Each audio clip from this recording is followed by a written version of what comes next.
कहानी बाल कृष्ण और कालिय नाग। गोकुल नगरी में नंद बाबा और माता यशोदा के घर जन्मे बालक कृष्ण अपने बाल रूप में ही सबके प्रिय थे। उनके नटखटपन, उनकी मुस्कान और उनकी लीलाओं से पूरा गोकुल हंसी और भक्ति से भर उठा था।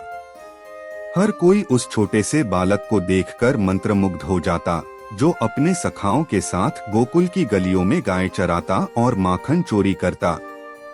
लेकिन उसी गोकुल के पास बहती थी यमुना नदी, और उस नदी में निवास करता था एक भयंकर विषैला नाग कालिय। उसका विष इतना तीव्र था कि जहाँ वह रहता वहाँ जल उबलने लगता, पेड़ सूख जाते और कोई जीवित प्राणी उस जल को छू भी नहीं पाता। लोग कहते थे, यमुना के उस हिस्से में मत जाना, वहाँ कालिय नाग का निवास है। सभी गांव वाले उससे भयभीत रहते थे। एक दिन कृष्ण और उनके सखा गोप गाय चराने के लिए यमुना किनारे पहुँचे। सूरज की किरणें चमक रही थीं और बालक कृष्ण बांसुरी बजा रहे थे। उनकी मधुर धुन सुनकर पक्षी चहचहाने लगे और चारों ओर सुख की अनुभूति होने लगी। थोड़ी देर बाद सभी बालक खेलने लगे। कृष्ण ने एक गेंद ली और हंसते हुए कहा, चलो हम सब खेलते हैं, जो गेंद को सबसे दूर फेंकेगा वही जीतेगा।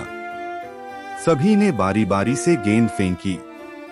कृष्ण की बारी आई तो उन्होंने गेंद को इतनी जोर से फेंका कि वह सीधे यमुना नदी में जा गिरी। गेंद गिरते ही सखाओं ने घबराकर कहा, कृष्ण, वहां मत जाना, यह वही जगह है जहां कालिय नाग रहता है। उसका विष बहुत भयानक है, कोई वहां जाता नहीं। कृष्ण मुस्कराए और बोले, भय केवल उसी को लगता है जो अपने भीतर ईश्वर को नहीं देखता। मैं वहीं जाऊंगा। यह कहकर उन्होंने नदी की ओर कदम बढ़ाए। सखाओं ने बहुत रोका, लेकिन कृष्ण ने उनकी एक न सुनी। वह सीधे यमुना के ठंडे जल में उतर गए। जैसे ही वे गहराई में पहुंचे, जल का रंग काला होने लगा और चारों ओर से बुलबुले उठने लगे। अचानक जल का एक बड़ा हिस्सा फूट पड़ा और उसमें से निकला कालिय नाग। उसकी अनेक फणें थीं, उसकी आंखों में आग जल रही थी और उसके मुंह से विष की धुआं निकल रही थी। वह गर्जा, कौन है जिसने मेरे निवास में प्रवेश करने का साहस किया? कृष्ण शांत स्वर में बोले, मैं नंदलाल हूँ। यह यमुना माँ सबकी है, केवल तुम्हारी नहीं। तुमने इसे विष से भर दिया है, इसे मैं शुद्ध करने आया हूँ। यह सुनते ही कालिय नाग क्रोधित हो उठा। उसने अपनी विशाल पूंछ से पानी को मथ दिया और भयंकर गर्जना की। वह एक ही झटके में कृष्ण को लपेटने की कोशिश करने लगा, पर कृष्ण उसके फनों से फिसल गए और मुस्कुराते हुए बोले, क्या यही तुम्हारी शक्ति है? कालिय और क्रोधित हुआ। उसने चारों ओर से कृष्ण को अपने फनों में जकड़ लिया। सारी यमुना कांप उठी। तट पर खड़े बालक भयभीत होकर रोने लगे। वे चिल्लाने लगे, माता यशोदा, देखो, हमारा कृष्ण कालिय नाग के फनों में फंस गया। उनकी आवाज सुनकर पूरा गोकुल यमुना तट की ओर दौड़ पड़ा। माता यशोदा, नंद बाबा, रोहिणी माता सब वहां पहुंचे। यशोदा रो रो कर पुकारने लगी, कृष्णा, मेरे लाल, बाहर आ जा। लेकिन तभी यमुना का जल शांत होने लगा। अचानक पानी के भीतर से प्रकाश फैलने लगा और सबने देखा, कृष्ण कालिय नाग के फनों पर खड़े होकर नृत्य कर रहे हैं।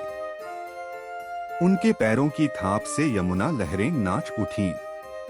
कृष्ण के माथे पर मोरपंख चमक रहा था और उनके होठों पर हल्की मुस्कान थी।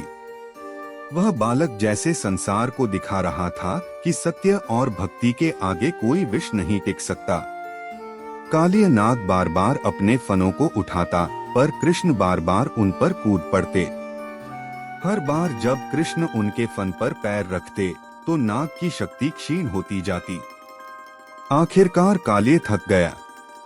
उसका गर्व टूट गया। उसकी पत्नियां यमुना से बाहर आईं और कृष्ण के चरणों में झुक गईं। वे बोलीं, हे प्रभु, हमारे पति अज्ञानवश अपराधी बन गए हैं, कृपया इन्हें क्षमा करें। ये नहीं जानते थे कि आप स्वयं विष्णु के अवतार हैं। कृष्ण मुस्कुराए। उन्होंने कालिए नाग की ओर देखा। उनकी आंखों में न दंड था न क्रोध, केवल करुणा थी। कृष्ण बोले, कालिए, तुमने यमुना को विष से भर दिया, जीवों को कष्ट पहुंचाया। यह तुम्हारा पाप था, पर मैं तुम्हें दंड नहीं दूंगा। मैं तुम्हें अवसर देता हूँ, तुम अपने परिवार सहित इस नदी को छोड़ो और रमणीय समुद्र द्वीप पर चले जाओ। वहाँ तुम बिना किसी को हानि पहुँचाए रहो। कालिए रो पड़ा।